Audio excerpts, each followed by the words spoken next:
demi-siècle d'innovation dans la formation professionnelle, le podcast créé à l'occasion des 50 ans des Greta.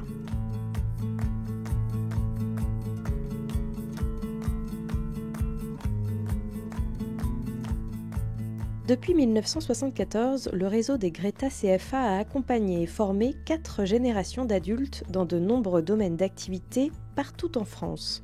L'occasion de jeter un œil en arrière, mais aussi et surtout de se projeter vers l'avenir. C'est l'objectif de ce podcast. Nous démarrons cette série avec Didier Gelot et Jamal Tezkouk, les deux co-auteurs d'un ouvrage de référence, 1971-2021, Retour sur 50 ans de formation professionnelle, paru aux éditions du Croquant. Didier Gelot a été responsable du département formation professionnelle à la DARES, l'organisme statistique du ministère du Travail. Quant à Jamal Tezkouk, il a été durant une vingtaine d'années conseiller confédéral de la CGT en charge de la formation professionnelle.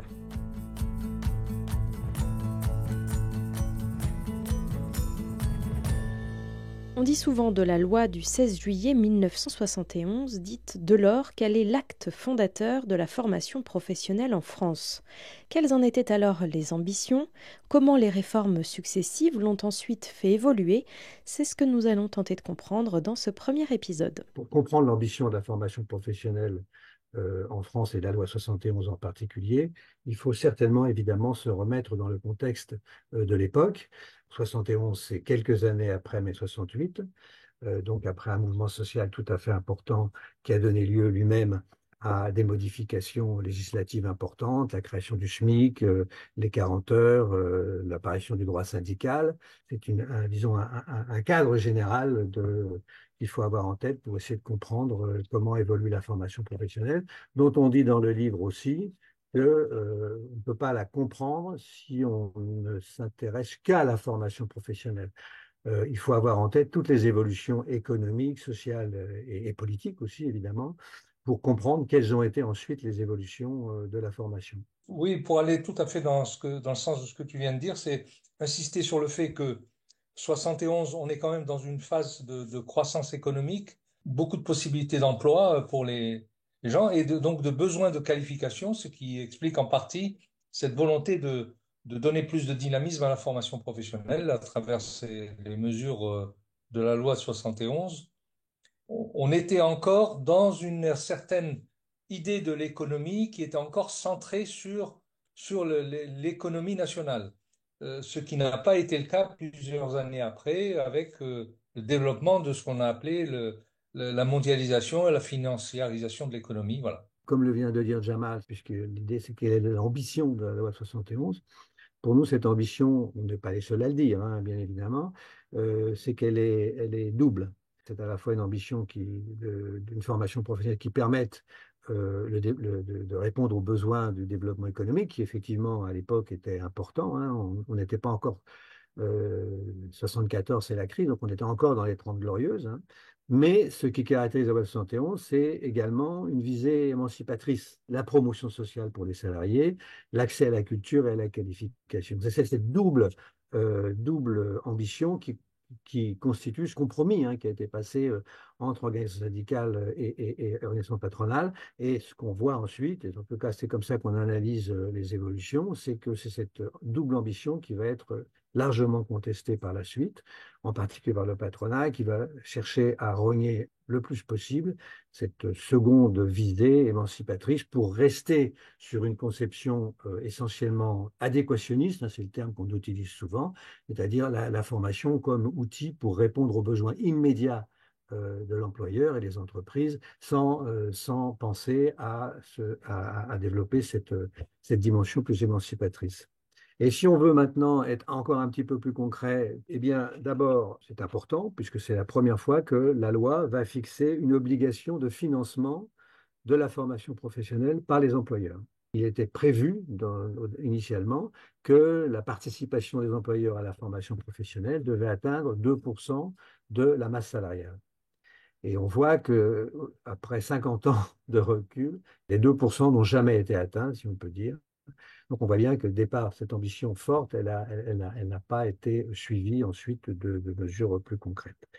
Deuxième élément peut-être qui répond à la question de la visée émancipatrice, c'était la mise en place d'un congé de formation rémunéré, un congé de formation de longue durée. C'est ce qu'on a appelé le congé individuel de formation, qui permettait à des salariés de partir en formation pour des durées relativement longues et se qualifier, soit se qualifier sur un métier qu'ils désiraient réaliser, soit se reconvertir, disons, sur un autre métier.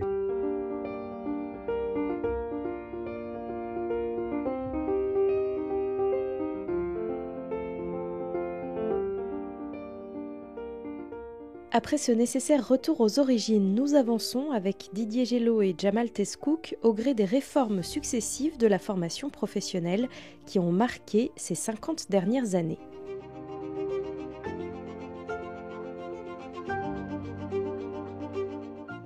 La première évolution importante, c'est 1984. Donc là, comme vous voyez, on a changé un peu de registre, y compris politique, puisque c'est la gauche qui est au gouvernement à l'époque.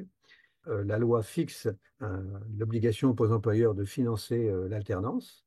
Deuxième élément, c'est de rendre nettement plus opérationnel le congé individuel de formation dont j'avais dit qu'il avait été mis en place en 71. Et là, véritablement, des fonds sont dédiés pour la mise en place de ce congé individuel de formation. Mais comme on l'a dit, hein, c'est bien ce balancement qui nous a intéressés. Et dans le cadre de ce balancement, eh bien, dès 84, eh bien, l'ambition qui était celle de mener à 2% de la masse salariale le budget consacré à la formation professionnelle est officiellement abandonné. Donc, vous voyez déjà, dès 84, l'ambition qui était forte de 71 déjà disparaît, y compris dans la loi. Pour 84, un élément important, c'est le ministre, qui était un ministre communiste à l'époque, qui avait tenté d'obtenir que, au sein de l'entreprise, la formation professionnelle soit l'objet d'une négociation. Il n'a pas pu l'obtenir. Par contre, il a réussi à introduire dans la loi le fait qu'il y ait une consultation obligatoire des représentants des salariés sur le plan de formation de l'entreprise. Absolument. Deuxième élément fort qu'on pourrait retenir, c'est 91.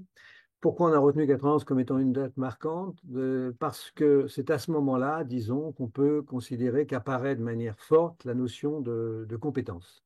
Aujourd'hui, on voit très bien que la notion de compétence, je dirais, est opposée à la notion de qualification.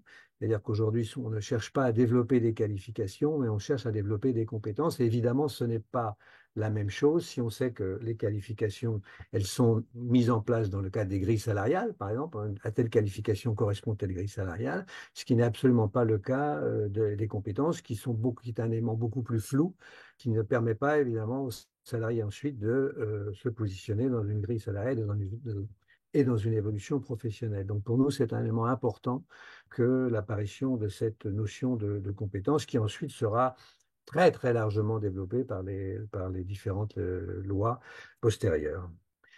2004, peut-être pour aller vite, on a considéré que c'était à la fois une loi relativement équilibrée, mais qui en elle-même était porteuse de dangers. Équilibrée parce qu'à ce moment-là, il est décidé que l'obligation légale de financement de la formation professionnelle doit augmenter, peu, mais elle augmente néanmoins. Mais en même temps, apparaît une notion qui, là aussi, va vers Flores ensuite, qui est la notion d'individualisation de la formation professionnelle et de co-investissement. C'est-à-dire que de plus en plus, on renvoie aux salariés l'obligation de se former et ce n'est plus quelque chose qui est négocié avec l'employeur dans lequel l'employeur a un rôle à jouer, mais c'est vraiment vers le salarié que revient l'obligation de se former et ça prend la forme de la formation hors du temps de travail. Jusqu'à maintenant, globalement, la formation, elle était réalisée sur le temps de travail. Et donc, on voit bien qu'il y a une dérive tout à fait nette qui se met en place. Troisième élément peut-être, 2014, se met en place le CPF, hein, qui remplace le droit individuel à la formation, comme je disais tout à l'heure. L'intérêt, c'est qu'il est attaché à la personne, c'est-à-dire que voilà, le CPF appartient à l'individu et peut, en cas de changement d'entreprise, conserver son droit à la formation professionnelle. Mais en réalité, ce que l'on voit, c'est que les formations sont de plus en plus courtes. C'est ce que j'appelais tout à l'heure une vision adéquationniste de la formation professionnelle, c'est-à-dire qu'en gros, l'idée est de mettre en place des formations qui répondent essentiellement aux besoins immédiats de l'employeur et pas du tout dans une perspective large d'évolution économique.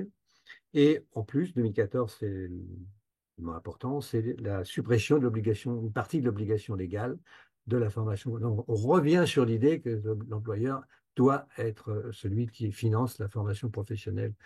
Voilà un petit peu pour 2014 et aujourd'hui, donc 2018, la loi qui est actuellement en vigueur, là, on peut dire on aborde un véritable point de rupture.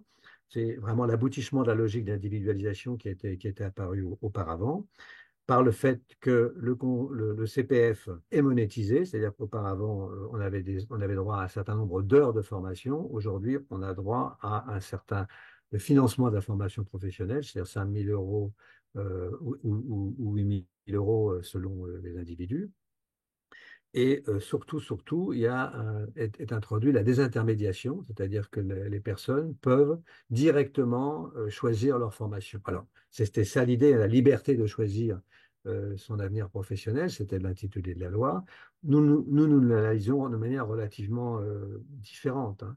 On pense que cette désintermédiation, c'est quelque chose qui, en réalité, contient une vraie difficulté, c'est-à-dire que les personnes qui ne sont pas véritablement à l'aise avec toute cette question de formation professionnelle, pouvaient auparavant bénéficier d'une aide du service public de l'orientation, et cette désintermédiation supprime cette possibilité des salariés les moins qualifiés, les moins à l'aise avec les arcanes de la formation professionnelle, d'être aidés dans leurs projets professionnels et dans leurs projets de formation.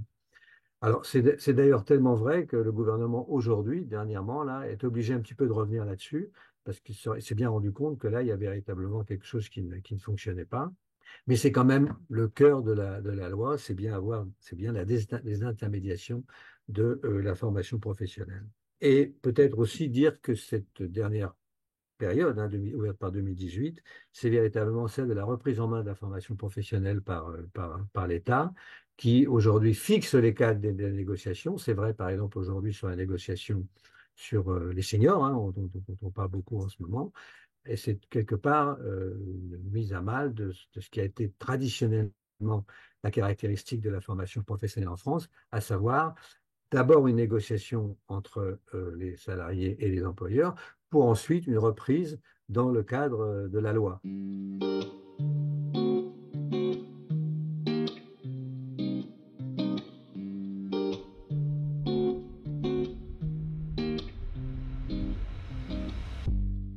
On l'a compris, les 50 dernières années ont façonné la formation professionnelle d'aujourd'hui.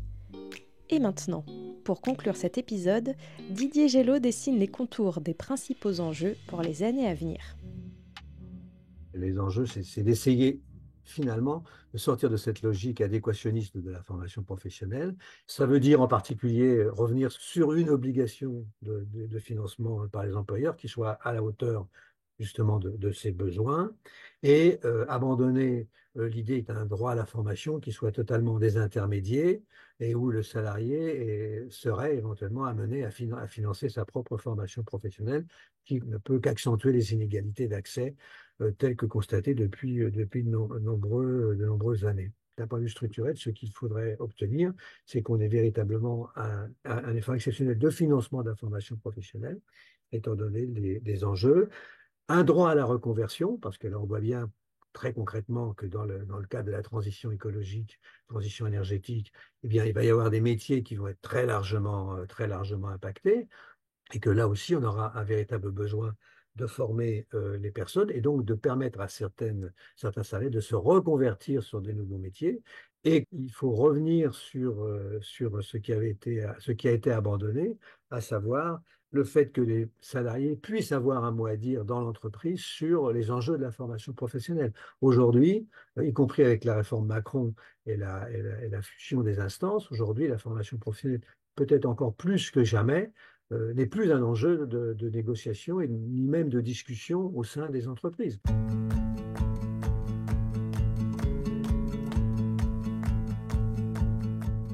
Le premier épisode du podcast Un demi-siècle d'innovation dans la formation professionnelle est terminé. Merci à Didier Gelot et Jamal Teskouk.